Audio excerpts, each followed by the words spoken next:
Hello guys, and welcome to another episode of MTG Steam Brewery. To start off the year, we are obviously not doing a standard deck this time. We are going to do a modern deck, and we're going to continue standard videos, but we just kind of want to start off with something new, as the standard season's about to get shaken up a little. We're getting Born of the Gods spoilers, we're about to get those, so we didn't really want to show any standard decks until we've seen full spoilers and we can work with those cards. And we wanted to try modern, so if you guys would like more modern videos, be sure to tell us. So we'll go ahead and get on to the video with this. This is a Grixis control deck that I have built with some help from people online. So we're going to start off with our first card is Liliana of the Veil. She's just really good in a lot of matchups. Against creature decks, she's going to come down -2.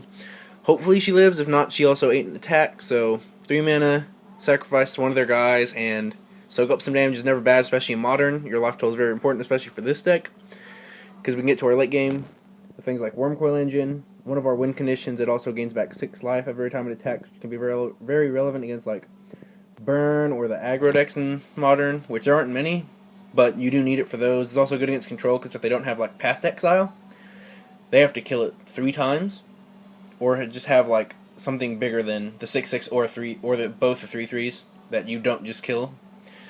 So that's why he's in there. We have Olivia, because she will steal most games. She's okay against Burn. She'll kill Hellspark Elementals, Grim Lavamancer, stuff like that. But she's fine against American Control, being able to like ping a Colonnade, take it. I mean, they'll get it back at the end of the turn, but this also saves you. It'll also get bigger than a Colonnade really fast. It can also ping Gideon and steal Gideon for if they try to attack you with it. So, and against like the creature decks, if you get an untap with her, they pretty much just lose the game, because you're just going to start eating everything they have. Not even taking them, just killing them, or making her a giant. And she can close games out really fast against those decks. And we have 1 click, because this card's really versatile in the format. If we're looking for a certain card, or just need to filter some lands out of our hands, we can click ourselves. Or if we like their Scape Shift or Storm, we click them and put one of their key combo pieces at the bottom.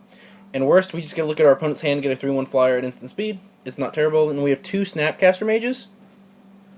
Really one of the best blue cards in Modern. It just buys back all the any spell you really need it to.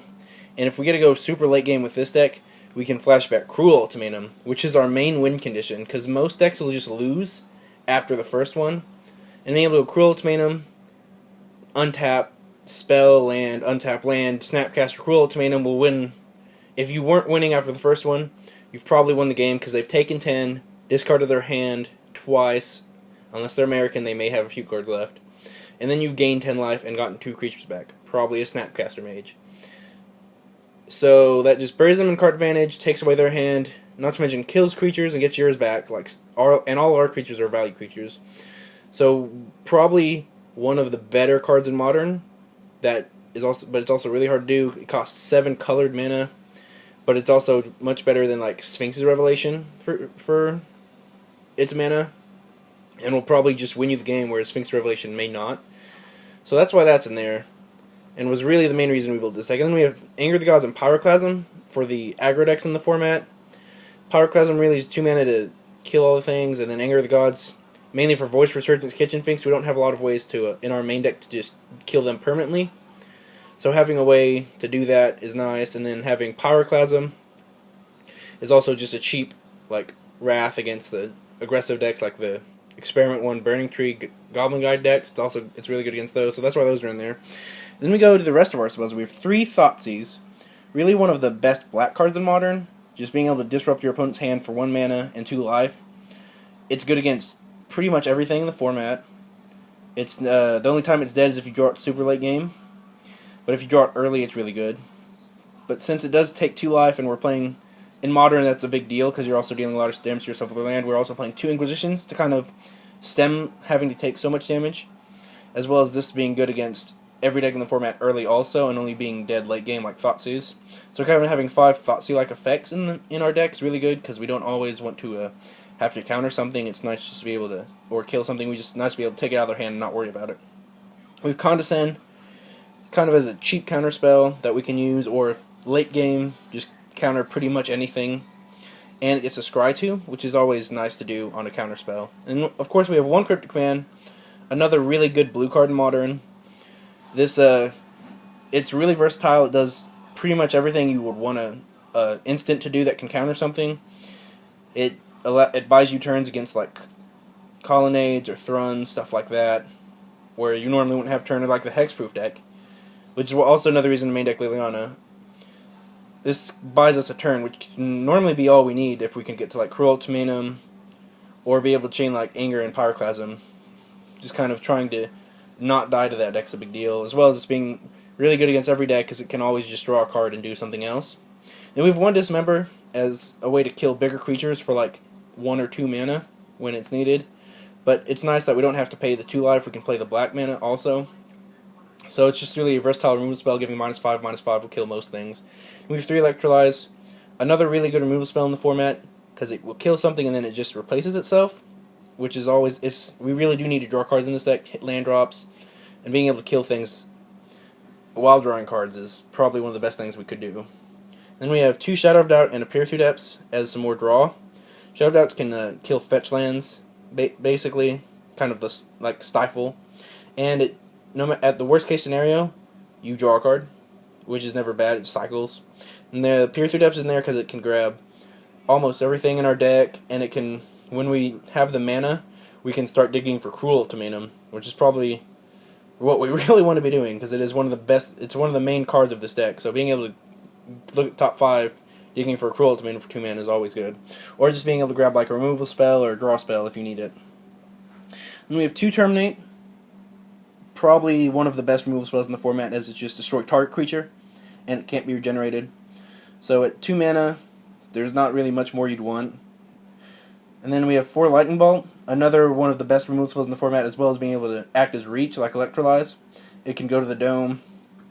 So, of course, that's why that's in there. And then we have 4 Spell Pierce instead of Spell Snare, because the 2 drops people care about are Dark Confidant, Tarmogoyf, Scavenging and stuff like that, and we don't care too much about those because we're going to be able to kill them anyway, or buy enough time to get to Cruel Ultimanum and just not care about them, because they are, so we keep Spell Pierces because it can counter early spells, if we're on the play, and we know our opponent's like playing like say Fish, you can counter Eighth Vial.